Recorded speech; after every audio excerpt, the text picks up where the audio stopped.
Salut, salut. On vient de voir la gestion des risques. On va essayer de voir la compréhension des MetaTrader 4, qui est notre plateforme de trading. Tout d'abord, on va aller sur un navigateur pour voir comment télécharger MetaTrader 4. Ici. Bon, ici, je suis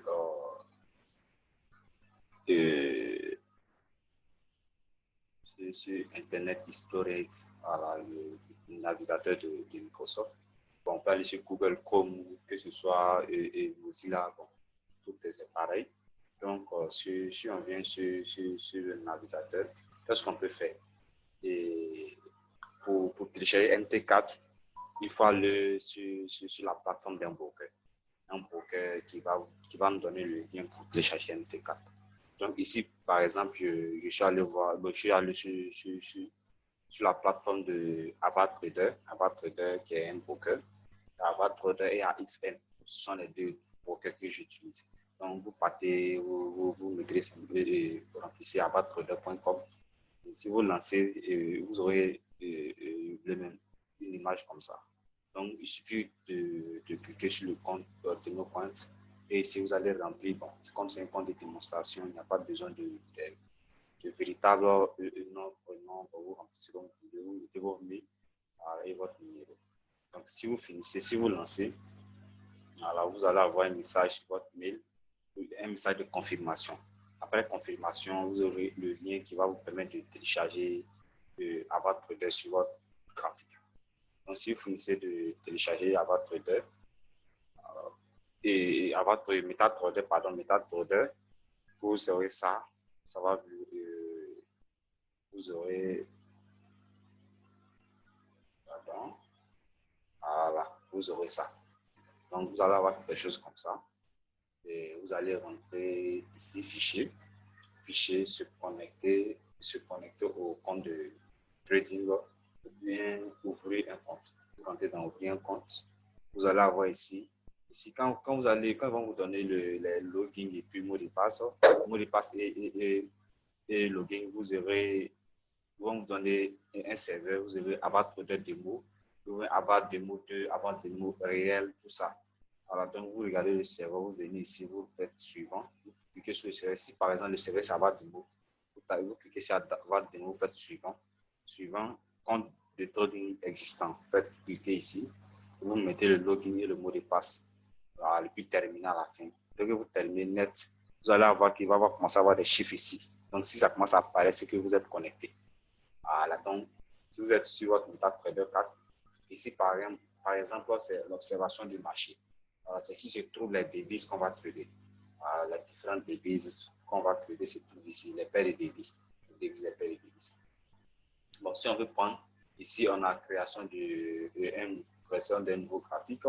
Quand vous rentrez ici, vous allez avoir les symboles.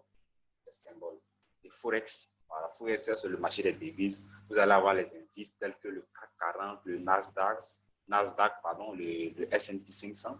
Vous allez avoir les bonds. Bonds, c'est les dettes. Euro bonds, Japan bonds. Ça veut dire c'est la dette du Japon, la dette de l'euro. Donc, il y a les indices, il y a le stock, il y a les matières premières, il y a tout et tout. Donc, nous, on n'utilise que le Forex. Voilà, donc, ici, c'est les indices, c'est les symboles, pardon. Ensuite, on a le profil. Donc, le profil, on verra plus tard. Ici, on a observation du marché. C'est ça qui est ici. Si on fait ça, on supprime, on fait ça pareil. Donc, ici, bon, pas besoin de voir ça. Et là, on a les navigateurs. Si on rentre dans le navigateur, on aura compte. Alors, donc, voici le compte de démonstration qui est là. C'est notre compte qui est là. On peut ouvrir plusieurs comptes à la fois. Alors, donc ici, il y a seulement qu'un seul compte. On a un compte de démonstration. Ici, on a indicateur. Qu'est-ce qu'un indicateur? Ce sont les outils qui vont nous permettre d'analyser le marché, de faire nos analyses. Par exemple, ici, on a un graphique vide. Si ici, je rentre par exemple dans volume, je fais clic ici. OK. Ici, j'ai volume, c'est un indicateur. Donc, on a plusieurs indicateurs qui peuvent nous permettre de trader. Donc, ça, c'est le niveau des indicateurs. Ensuite, en bas, on a expert consultant. Expert consultant, ça, c'est dans expert consultant qu'on a les robots de trading, qu'on a des options de trading automatique, on a des machines, des robots, des programmes, tous, c'est surtout dans expert consultant ou bien expert advisor en anglais. Donc, Scribe, pour ça, c'est pas important pour notre étude. Donc, c'est la partie du navigateur qui est là. Maintenant, si les indicateurs, comment on peut avoir les indicateurs? Bon, on peut avoir les indications durant une formation, bien sur Internet. Donc, pour pouvoir installer les indicateurs, on va rentrer dans le fichier. Ensuite, ouvrir le dossier des données. Ouvrir le dossier des données. Ouvrir le dossier des données. Indicateur. Ouvrir les données. Les données.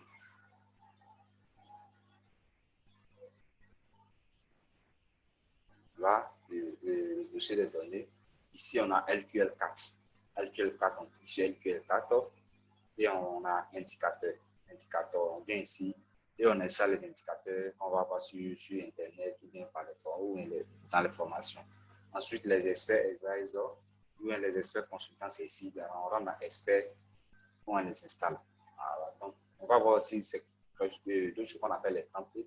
Voilà. Les templates, c'est ici. On installe les templates. On vient, on colle les templates. Et si on finit de les installer, on revient sur le graphique et on rentre dans indicateur. On fait clic droit sur indicateur et on fait rafraîchissement. Rafraîchissement, ça va nous permettre d'avoir tous les indicateurs qu'on vient d'installer. Pareil pour les experts ISO. Donc, c'est la partie des indicateurs des experts qui va nous permettre de pouvoir traiter pour pouvoir utiliser des outils pour travailler. Ensuite, on a le terminal CPL plus T.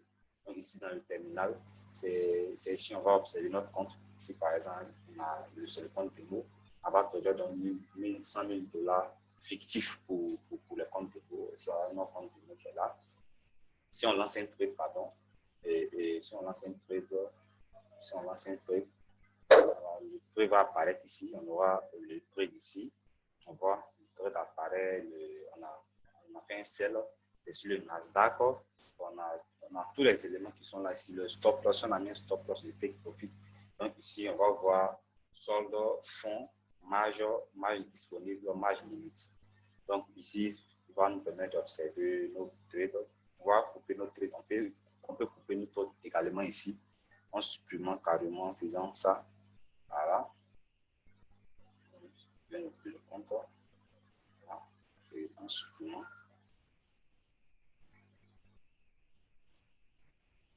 Voilà, c'est OK. Donc, on revient ensuite. Ici, on a un nouvel ordre. Nouvel ordre, c'est si on va prendre les buy ou les sell. Si on va prendre les buy ou les sell. Voilà, l'option vente, l'option achat. Et ici, voici le volume. Alors, on a vu les lots. Voilà, donc les lots, les symboles, les lots qu'on a vus, c'est ici, le volume. Ici, le 1 montre qu'on a un lot standard. Alors, on a vu que les lots standards, c'est 1. Les lots mini, c'est 0,1 et les lots micro, c'est 0,01. Donc, c'est ici, on va programmer les lots. Voilà, ici, on a 0,01, ça c'est un lot micro. Et un lot mini, pardon, on a 0,001, on a 1. Ça, c'est un lot standard. On a deux lots standards. Ici, c'est pour les stop loss. On va placer les stop loss ici. Ici, c'est le take profit. Ici, c'est l'exécution du marché. On va voir les sell et les buy là. Ensuite, on a des trades automatiques. Ça, on va l'utiliser lorsqu'on va avoir des experts consultants parce qu'on va programmer les trades à l'avant. Donc, on va activer le trade automatique. Dès que ça arrive, ça va déclencher le trade. Voilà. Donc, ici, ensuite, là, on a les différentes formes de graphiques. Ici, on a les bougies, ou on appelle les chandeliers japonais. Ici, on a le graphique en bâtonnet. Ça, on n'utilise pas. Et on a le graphique en courbe. Voilà, ça également, on n'utilise pas. Mais c'est ici, en notre étude va se baser sur les chandeliers japonais, qu'on appelle les bougies. Ensuite, ici, c'est les zooms. C'est les zooms. Voilà. Bon, ici, c'est la configuration du graphique. Et si on a plusieurs graphiques, c'est pour modifier en 4 ou en plusieurs. Donc, ça, c'est les éléments qui ne sont pas trop pertinents, trop importants dans notre étude. Ici, c'est pour pouvoir reculer le marché et avancer. Ça va nous permettre, par exemple, si les deux sont là, si je fais ça, le marché vient ici. Voilà, carrément au bout. Mais si je clique ici, on verra que non, le marché est un peu éloigné. Ça nous donne, on voit bien l'évolution du marché. Donc, on a un graphique comme ça. Si on l'enlève, on verra que le graphique va venir jusqu'au bout. Et si on également, vous voyez, donc quand c'est comme ça, on peut le faire reculer. Voilà, on peut faire ça comme ça. Si on ne le fait pas, si on ne le fait pas et on ne clique pas ici avant de faire ça, on voit que non, dès qu'on recule, le marché va revenir à la normale. Dès qu'on recule, le marché va revenir. Voilà, donc, ça, c'est un peu l'utilité de ça. Ensuite, on a la liste des indicateurs. Alors, les indicateurs qu'on vient de voir pour un raccourci, on va rentrer ici directement dans la liste des indicateurs pour activer notre indicateur. Ensuite, ici, on a les unités de temps, comme time frame en anglais, les unités de temps. Alors, les unités de temps, c'est quoi les unités de temps? Ça va nous permettre de coder en jours, en heures, en semaines, en minutes, en mois, en années. Voilà, parce qu'on a l'intraday, on a le swing, on a le scalping et tout. Donc, ici, par exemple, voici à la période où vient le time frame, c'est ça qui est manifesté ici. Donc, ici, par exemple, on a M1. M1, qu'est-ce que M1 signifie? M1, ça veut dire simplement que on a nos bougies qui est là. Pour qu'une bougie se forme, il faut 1 minute. M1 veut dire 1 minute. Donc, une bougie se forme en 1 minute. M5 signifie qu'une bougie se forme en 5 minutes et H1 en 1 heure. Donc, vous voyez, cette bougie, elle a mis 1 heure pour se former. En H4 c'est 4 heures, ainsi de suite. Et weekly, ça c'est weekly. Et semaine, intervalle, semaine, ça c'est 1 heure et 1 semaine. Donc, les bougies mettent 1 semaine à se former. Donc, ce sont les éléments à retenir par rapport au time frame. Donc, on va utiliser les time frames, soit si on veut faire des swings, soit on veut faire des intraday. Ici, par exemple, daily, quand on regarde, on va voir quelque chose ici, par exemple, on fait clic droit, on rentre dans propriété, on va rentrer dans général, on va voir et monter la séparation de périodes. Cliquez dessus, monter la séparation de périodes, ok. Alors, donc ici, par exemple, le daily, on voit la séparation des périodes. Donc, de là à là, on a 1 mois. Ça correspond à 1 mois en daily. En H4, ça correspond à 1 semaine. De là à là, 1 semaine. Donc, c'est séparé par semaine. En H1, c'est jour. Et en M30 jours également à 15 jours. En M5 jours. Donc, de M5 à H1, la séparation qu'on verra, c'est la séparation du jour, des journées, pardon. Ensuite, le H4 va nous montrer la séparation des semaines. Le daily va nous montrer la séparation des mois. Le weekly va nous montrer la séparation des années et le monthly également des années. Ensuite, si on veut modifier le graphique de notre étude, on va modifier en installant des indicateurs, par exemple, ou bien en changeant de couleur. Si je vais changer de couleur, par exemple, je rentre ici, je reste ici, et 3 propriétés. La propriété voir couleur et base arrière noire. Il y a énormément de choses qu'on va modifier comme ça. Alors, on va modifier comme je veux. Je veux modifier. OK. Voilà. OK, on a modifié les bougies, ça a changé de couleur, tout.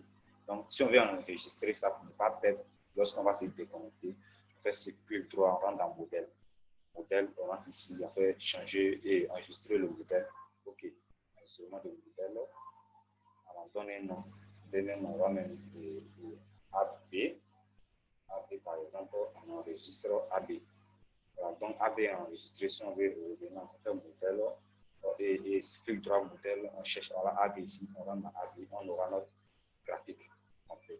Donc, c'est un peu les éléments qu'on va utiliser dans notre NT4 pour nos analyses. Voilà, ça va venir avec le temps.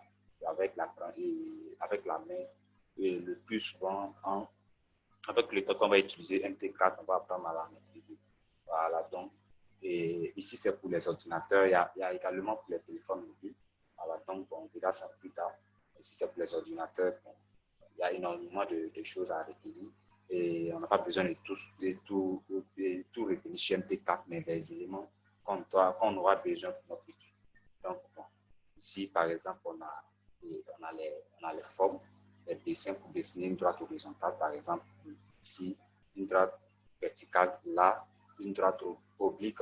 À la oblique, on a la droite oblique ici, par exemple.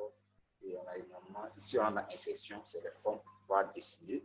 À la graphique, par exemple, tout ce qu'on a vu ici, tout ce qu'on a vu au-dessus ici, c'est ça qui est manifesté dans l'affichage, insertion graphique, outils, filet. Donc, c'est les éléments qu'on va avoir besoin pour travailler qui sont ici. Ici, on a déjà vu observation du marché, on allait dans nos paires de délices. Donc, on prend les paires de délices de l'USD, de GBP USD, ça c'est ça qui est ici. Euro USD, si on veut Euro USD, on le prend, on emmène ici, on a Euro USD. Si on veut ouvrir un autre graphique, on rentre sur la division, on fait second et clic droit, nouvelle, et ouvrir un graphique. Ouvrir graphique. Ici, ouvrir graphique, quand même, on a un nouveau graphique qui est là sur GBP USD.